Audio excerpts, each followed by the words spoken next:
بسم اللہ الرحمن الرحیم۔ السلام علیکم دوستو، آئیے شہاب نامہ کی اگلی قسط کی جانب بڑھتے ہیں۔ ایس ڈی او بھاگلپور کے بعد مجھے ضلع گیا میں اورنگ آباد کی سب ڈویژن کا چارج ملا۔ گیا کے شہر میں دو چیزیں قابل دید تھیں۔ ایک تو بدھوں کا قدیمی معبد تھا جہاں ایک درخت کے نیچے تپسیا کر کے مہاتما بدھ نے نروان حاصل کیا تھا۔ دوسرا عجوبہ روزگار ضلع کے کلکٹر مسٹر والز تھے۔ یہ آدھے کالے آدھے گورے، نیم تیتر نیم ٹیر قسم کے اینگلو انڈین تھے جن کا اپنا مشغلہ شراب پینا تھا اور ان کی بھدی سی فربہ اندام منہ پھٹ میم صاحبہ کا فرض منصبی رشوت وصول کرنا تھا۔ اس کار خیر میں ان کی دو جوان بیٹیاں بھی اپنی ماں کا ہاتھ بٹایا کرتی تھیں۔ اورنگ آباد پہنچ کر پہلی صبح میں ابھی سویا ہی پڑا تھا کہ مجھے یوں محسوس ہوا کہ دونوں ہاتھوں سے میرا گلا دبانے کی کوشش کی جا رہی ہے۔ میں نے گھبرا کر آنکھ کھولی تو دیکھا بڑی بڑی سفید مونچھوں اور سفید بھووں والا ایک کالا بھجنگ آدمی میرے سینے پر جھکا ہوا ہے اور میرا سر اٹھا کر اس کے نیچے ایک موٹی سی گدی ٹھونس رہا ہے۔ معلوم ہوا کہ یہ اورنگ آباد کا سب سے فیشنیبل حجام ہے جو منہ اندھیرے بستر میں لیٹے لیٹے ایس ڈی او صاحب کی شیو کرنے آیا کرتا ہے۔ میں کچھ ہیلا بہانہ کر کے اسے ٹالنے لگا تو میرا ہیڈ ارتلی شمبھو ناتھ تیواری جو کہیں آس پاس ہی منڈلا رہا تھا کھٹ سے نمودار ہوا اور میری ڈھارس بندھانے لگا۔ حضور فکر نہ کریں، اس جگہ کا ایسا ہی دستور ہے۔ پوپٹ رام حجام نے شیو کرتے کرتے مجھے اطلاع دی کہ وہ خالص گورنمنٹی باربر ہے اور عرصہ 20 سال سے صاحب لوگوں کو مونڈنے میں مہارت رکھتا ہے۔ اس نے مجھے مسٹر آئف، Mr Martin, Mr Joyce, Mr Fisher وغیرہ کے دیے ہوئے سرٹیفکیٹ دکھائے اور ساتھ ہی ساتھ مجھے اورنگ آباد کے منصف، سب جج، sub registrar, sub deputy collector, D S P, court inspector, city magistrate, sub assistant surgeon, assistant civil supplies officer, sub inspector of schools, government high school کے ہیڈ ماسٹر اور گورنمنٹ گرلز ہائی اسکول کی head mistress کے جملہ خصائل و اطوار کے متعلق بھی بڑی تفصیلی معلومات باہم پہنچائیں۔ پہلے روز سارا دن شمبھو ناتھ تیواری مجھے گردن سے پکڑے قدم قدم پر نئے ایس ڈی او کے مقامی دستوروں کے چوکٹے میں بڑی تندہی سے فٹ کرتا گیا۔ چند یوم بعد میں اس دستور کے مطابق کلکٹر سے ملاقات کرنے شہر گیا تو روانہ ہونے سے پہلے میں نے اپنی جیپ میں دیکھا کہ انڈوں سے بھرا ہوا ایک بڑا سا چھابا اور کیں کیں کرتی ہوئی مرغیوں کا ایک ٹوکرا پہلے سے موجود ہے۔ میرے استفسار پر شمبھو ناتھ تیواری نے بتایا کہ یہ بھی اس جگہ کا دستور ہے، جب کبھی ایس ڈی او صاحب بہادر کلکٹر صاحب سے ملاقات کرنے کو جاتے ہیں تو 100 ٹھور انڈا اور 20 ٹھور مرغی لازمی اپنے سنگ لے جاتے ہیں۔ کلکٹر میم صاحب بہادر کو اورنگ آباد کا مرغی انڈا بہت پسند ہے۔ یہ انڈے اور مرغیاں کہاں سے آتی ہیں؟ میں نے دریافت کیا۔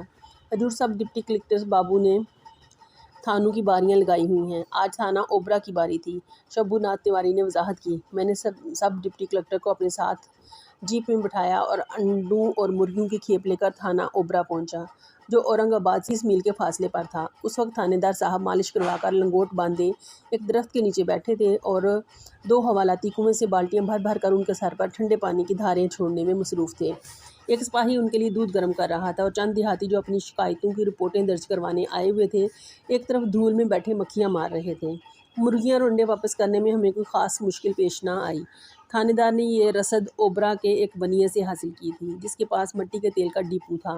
ہم نے اس بنیے کو تھانے میں طلب کیا تو وہ گھبرا گیا کہ شاید کچھ انڈے گندے نکلے ہوں یا مرغیاں خاطر خواہ طور پر فربہ نہ تھیں، اس لیے حفظ متقدم کے طور پر وہ اپنے ساتھ گرم گرم دودھ کی ایک گڑوی اور تازہ مٹھائیوں کا ایک تھال بھی لیتا ہوا آیا تھا اور دوسرے تیسرے ماہ کلکٹر صاحب کے لیے انڈے اور مرغیاں فراہم کرنے کے علاوہ اوبرا آنے والے سرکاری افسران کی خاطر مدارت کا فریضہ بھی تھانے کی طرف سے اسی بنیے کے سپرد تھا۔ اس خدمت گزاری کے عوض اسے اپنے ڈپو میں مٹی کا تیل بلیک کرنے کی کھلی چھٹی تھی۔ وہ تیل میں ملاوٹ بھی جی بھر کر کرتا تھا، دام بھی من مانے وصول کرتا تھا اور ذخیرہ اندوزی کے کاروبار میں بھی ید طولہ رکھتا تھا۔ تھانے میں اس کے خلاف ہر وقت چند رپورٹیں زیر تفتیش رہتی تھیں جنہیں تھانے دار ننگی تلوار کی طرح وقتاً فوقتاً اس کے سر پر لٹکاتا رہتا تھا تاکہ بنیے کا جذبہ خدمت کسی آن بھی سرد نہ ہونے پائے۔ تھانے کے ریکارڈ میں نے بنیے کے خلاف 3 زیر تفتیش شکایتوں کو برآمد کیا اور سب ڈپٹی کلکٹر سے کہا کہ وہ ان کا جائزہ لے کر باقاعدہ کارروائی کا آغاز کرے۔ وہ کاغذات سمیٹ کر دوسرے کمرے میں جا بیٹھا۔ کچھ دیر کے بعد میں اچانک سب ڈپٹی کلکٹر سے کوئی بات پوچھنے وہاں پہنچا تو وہ دونوں پاؤں میز پر پسارے بنیے کے ساتھ خوش گپیوں میں مصروف تھا اور ساتھ ہی ساتھ اس کے لائے ہوئے دودھ اور مٹھائیوں پر بھی بڑی خوش دلی سے ہاتھ صاف کر رہا تھا۔ مرغی، انڈا، دودھ، دہی اور مٹھائیوں کی فراہمی کے علاوہ اوبرا کا تھانے دار اور بھی کئی لحاظ سے ہرفن مولا تھا۔ ایک دفعہ اس کو میں اپنے ہمراہ ایک نہایت دور افتادہ علاقہ کے دورے پر لے گیا۔ یہ مقام مکھیوں اور مچھروں کے لیے مشہور تھا، اس لیے ہم دونوں اپنی اپنی مچھردانی ساتھ لے کر گئے تھے۔ رات کو ہم جس چھوٹے سے ریسٹ ہاؤس میں ٹھہرے تھے وہاں چارپائیاں تو تھیں، لیکن مچھردانیاں لگانے کے لیے کسی قسم کے ڈنڈے موجود نہ تھے۔ مجبوراً مچھردانی لگائے بغیر میں سامنے والے برآمدے میں لیٹ گیا اور تھانے دار نے اپنی چارپائی پچھلے برآمدے میں بچھا لی۔ لیٹتے ہی مٹر کے دانوں کی طرح موٹے موٹے مچھروں نے چاروں طرف سے زبردست یورش کر دی اور قطار در قطار پیں پیں کرتے ہوئے آتے تھے اور اس قدر بے رحمی سے کاٹتے تھے جیسے کوئی دہتے ہوئے انگارے چمٹے سے اٹھا اٹھا کر مسل رہا ہو۔ مچھروں کے حملے سے میرا تو برا حال ہو رہا تھا، لیکن عقبی برآمدے سے برابر تھانے دار کے پرسکون خراٹوں کی آواز آ رہی تھی۔ آدھی رات کے قریب میں نے دبے پاؤں اٹھ کر اس کی طرف جھانکا تو دیکھا کہ تھانے دار صاحب کی چارپائی پر ان کی مچھردانی بڑی آن بان سے تنی ہوئی ہے اور 4 مقامی چوکیدار اسے چاروں کونوں سے تھامے بالکل بے حس و حرکت پتھر کے ستونوں کی طرح ایستادہ ہیں۔ فرض شناسی اور خوش تدبیری کے باب میں رفیع گنج کا تھانے دار بھی اپنی مثال آپ تھا۔ رفیع گنج بڑا قصبہ تھا اور وہاں کھاتے پیتے مسلمانوں کی اچھی خاصی آبادی تھی۔ ان دنوں صوبہ بہار کے ادبی حلقوں میں حضرت شفق اماد پوری کے کلام کا خوب چرچا تھا۔ ان کی رباعیوں کا ایک مجموعہ شائع ہو کر کافی مقبولیت حاصل کر چکا تھا۔ جب مجھے معلوم ہوا کہ حضرت شفق رفیع گنج ہی میں رہتے ہیں تو دل میں ان کی زیارت کا شوق پیدا ہوا۔ ایک روز رفیع گنج کا تھانے دار اورنگ آباد آیا ہوا تھا۔ میں نے اس سے کہا کہ میں اگلے روز اس کے تھانے کا معائنہ کرنے آ رہا ہوں۔ شامتے اعمال سے میں نے اتنا اور بھی کہہ دیا کہ رفیع گنج میں ایک صاحب شفق اماد پوری صاحب رہتے ہیں، میرے پہنچنے سے پہلے ان کا اتا پتہ معلوم کر کے رکھے۔ بس اب کیا تھا، بلی کے بھاگوں چھینکا ٹوٹا۔ راتوں رات پولیس کے سپاہیوں نے شفق صاحب کا سراغ لگایا اور نصف شب کے قریب انہیں کشاں کشاں لا کر تھانے دار صاحب کے روبرو پیش کر دیا۔ جب انہیں اس بات کا یقین ہو گیا کہ شفق صاحب کے میرے ساتھ کوئی ذاتی تعلقات نہیں بلکہ وہ مجھے جانتے نہیں، تو تھانے دار نے بڑی تفصیل سے ان کی بلدیت، جائے سکونت، ذریعہ معاش، سیاسی رجحانات اور دیگر قوائف کا اندراج کر کے ایک فائل کھول لی اور تحریری طور پر انہیں اگلی صبح طلوع آفتاب کے وقت دوبارہ تھانے میں حاضر ہونے کا پابند کر دیا۔ اگلے روز دوپہر کے قریب تھانے کی انسپیکشن سے فارغ ہو کر میں نے تھانے دار سے دریافت کیا، کیا انہوں نے معلوم کر لیا ہے کہ شفق صاحب کہاں رہتے ہیں؟ حاضر حضور، تھانے دار صاحب نے ٹینشن ہو کر جواب دیا اور ایک سنتری کو زور سے پکار کر کہا، شیخ شفق کو ترنت حاضر کرو۔ انن پانن ایک طرف سے 2-3 سپاہیوں کے نرغے میں مجرموں کی طرح گھرے ہوئے ایک سفید ریش ضعیف البدن بزرگ نمودار ہوئے۔ انہوں نے نیلے چارخانے کا تہبند اور لمبا سفید کرتا پہنا ہوا تھا، سر پر ململ کی 2 پلی ٹوپی تھی۔ یہ منظر دیکھ کر میرے پاؤں تلے سے زمین نکل گئی۔ شرم و ندامت کے مارے میرا جی چاہتا تھا کہ میں شفق صاحب سے آنکھیں چار کیے بغیر ہی وہاں سے فرار ہو جاؤں۔ میں ڈرتے ڈرتے اٹھا اور آگے بڑھ کر سلام کیا۔ شفق صاحب کو شکل سماعت کا عارضہ تھا، اس لیے میرا سلام انہیں سنائی نہ دیا۔ تھانے دار لپک کر آگے بڑھا اور اپنا منہ ان کے کان کے پاس لا کر زور سے چیخا، ابے شیخ جی، SDO صاحب بہادر ہیں، سلام کرو۔ شفق صاحب نے فوراً حکم کی تعمیل کی اور بڑے سلیقے سے جھک کر مجھے سلام کیا۔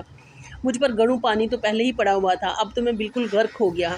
شفق صاحب کو جیپ میں بٹھا کر انہیں ان کے گھر لے گیا، بڑی منت سماجت سے اصلی ماجرا سنایا اور ادبی دنیا کے چند پرچے ان کی نظر کیے جن میں میرے کچھ افسانے چھپ چکے تھے۔ جب شفق صاحب کو تھانے دار کی حماقت اور میری بے گناہی کا یقین ہو گیا تو وہ مسکرانے لگے اور فرمایا، گنجے کے ناخنوں کی طرح اب تو یہ دعا بھی مانگنا چاہیے کہ خدا SDO کو ادیب سے ملنے کا شوق نہ دے۔ اس حادثہ کے بعد جب کبھی میں شفق صاحب کی خدمت میں حاضر ہوا، انہوں نے ہمیشہ شفقت ہی فرمائی۔ ایک بار میں ان کے ہاں پہنچا تو وہاں ایک ہندو کوی بیٹھے ہوئے تھے۔ شفق صاحب نے اپنا کلام سنایا، ہندو کوی نے بھی ترنم کے ساتھ اپنی چند کویتائیں پڑھیں۔ اس کے بعد وہ میری طرف مخاطب ہوئے اور بولے، اچھا اب آپ بھی کچھ بکیے۔ کوی صاحب کی اس بت کلفانہ انداز پر میں کچھ حیران ہوا تو شفق صاحب نے ہنس کر فرمایا، آپ برا نہ مانیں، ان اطراف کے ہندی محاورے میں بکنا فرمانے کے مترادف ہے۔ بڑے بڑے جلسوں میں سب سے معزز مقرر کو اسی اعلان کے ساتھ اسٹیج پر بلایا جاتا ہے کہ اب ہمارے مہابکتا اسٹیج پر پدھار کر کتھا بکیں گے۔ شفق صاحب ہی نے مجھے متنبہ کیا کہ شام کے وقت اگر کوئی میزبان یہ اصرار کرے کہ ناشتے تک رک جاؤ تو اس انتظار میں ساری رات وہاں گزارنے کی حاجت نہیں، کیونکہ بہار میں شام کی چائے وغیرہ کو بھی اکثر ناشتہ ہی پکارا جاتا ہے۔ اورنگ آباد میں مجھے ایک ہی برس گزرا تھا کہ پٹنہ سے چیف سیکرٹری کا خط آیا۔ اس میں لکھا تھا کہ ہم تمہارے کام سے مطمئن ہیں اور اب تمہیں اورنگ آباد سے بڑی اور زیادہ اہم سب ڈویژن کا چارج دینا چاہتے ہیں۔ 3 ماہ بعد سہسرام کا چارج لے لو۔ اگر 3 ماہ کا نوٹس کافی نہ سمجھو تو ہمیں لکھ کر بھیجو تاکہ تبادلے کا وقت تمہاری سہولت کے مطابق متعین کر دیا جائے۔ دوستو، آپ سے ایک بات شیئر کرنی تھی۔ اگر میرے کسی بہن بھائی کو خدا نخواستہ کمر میں درد ہے یا پٹھوں میں کھچاؤ ہے تو اپنی نمازوں میں اپنے رکوع اور سجدے کو طویل کر کے دیکھیں، انشاءاللہ آپ کو اس سے افاقہ ہوگا۔ میرے کہنے پر چند روز اس پریکٹس کو کر کے دیکھیں، انشاءاللہ آپ کو بالکل آرام آ جائے گا۔ تو دوستوں یہ تھی آج کی قسط. امید ہے آپ کو پسند آئی ہوگی. اپنی قیمتی آراء اور تجاویز کا اظہار کامنٹ باکس میں ضرور کیجیے گا. ویڈیو کو لائک اور شیئر کریں اور چینل کو سبسکرائب بھی کر دیں. تو ملتے ہیں اگلی قسط میں. تب تک کے لیے میرے سونے رب دے حوالے.